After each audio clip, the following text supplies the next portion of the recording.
Have you ever felt like you were too broken to be useful? Like no matter how hard you tried, you'd never be enough? The room was quiet. Just the soft hum of a desk lamp and the occasional scratch of a pencil on paper.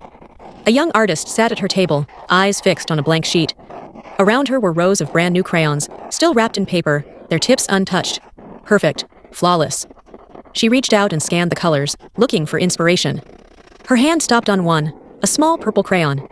It was broken, worn down from use, its wrapper torn and tip dull. She frowned and set it aside, as if it didn't belong with the others.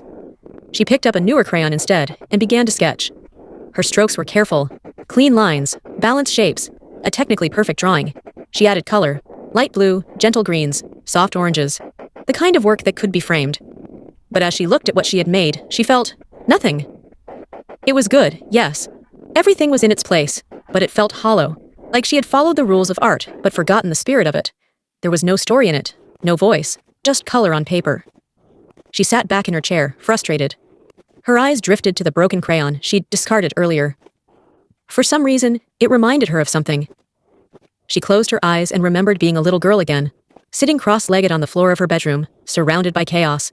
Sheets of paper scattered everywhere, broken crayons in every shade, wrappers peeled off, fingertips stained with color. Back then, it didn't matter if a crayon was broken. In fact, the broken ones were her favorite. They were easier to blend, softer to shade, more personal. They carried the weight of past drawings, of stories she had already told. She'd draw dragons flying over cities, skies that turned from orange to violet, forests with trees that danced. Her art wasn't perfect, but it was alive. She opened her eyes, now staring at the broken crayon once more. Something pulled at her. This time, she picked it up. The crayon felt different, familiar, like an old friend. She pressed it gently to the paper and began to draw again. At first, the strokes were uneven. The color laid thick in some places, light in others. But she didn't stop. She leaned in. She let go of the idea of perfection. She shaded with the side of the crayon, blended with her fingers, made bold, wide lines where the blunt edge couldn't stay inside the shapes. She layered color over color, purples with blues, browns with golds. It wasn't precise, but it was powerful. With every stroke, the image grew deeper.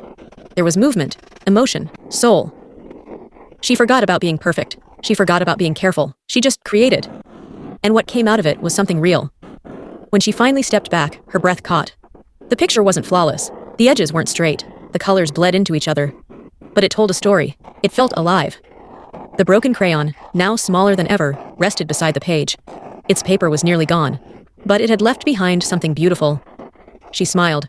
That broken crayon, something she thought wasn't good enough, had helped her create something better than any of her perfect tools ever could. And then, it clicked. She realized it wasn't just about crayons. It was about her. She too had been trying to appear perfect, hiding her failures, masking her scars, trying to keep everything neat, presentable, in order. But deep down, she felt messy, tired, not enough. Yet in that moment, she understood. Her brokenness didn't disqualify her. It made her art more real. It made her more real. She didn't need to be perfect to create something beautiful. She just needed to be honest. And sometimes it's the broken things that tell the truest stories. So, when people tell you that you're too damaged, too flawed, too far gone to make a difference, remember the broken crayon. It may not look like much. It may not be neat, but it still colors. And sometimes, it creates the most beautiful masterpiece of all. So before you throw away your story because of the cracks in your pages, ask yourself this. What if your greatest masterpiece is waiting on the other side of your brokenness?